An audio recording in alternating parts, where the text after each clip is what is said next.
ETFs becoming increasingly popular with investors. Often investors will have a core portfolio built up of ETFs because they're index trackers. They might track our top 40 index, or they might track our resource index.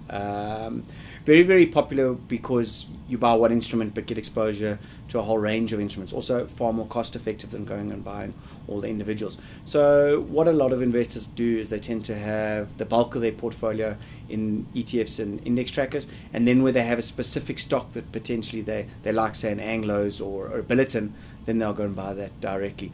But certainly it's something that we're seeing becoming more and more popular. Not as popular in South Africa as we see internationally. South Africa, a lot of investors still very much trapped in the unit trust way of thinking for historical reasons.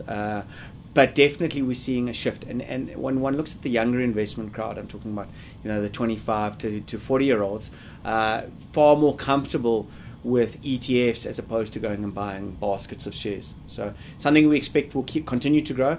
And if one looks in the ETN space, which is exchange traded notes, which is something that Standard Bank's been pioneering, there is a huge amount of flexibility that comes in there. People being able to get exposure to things traditionally they haven't got exposure to, like platinum or silver, or a basket of African stocks, so non-South Africa, ex-South Africa, so Nigeria, Zambia, etc., etc.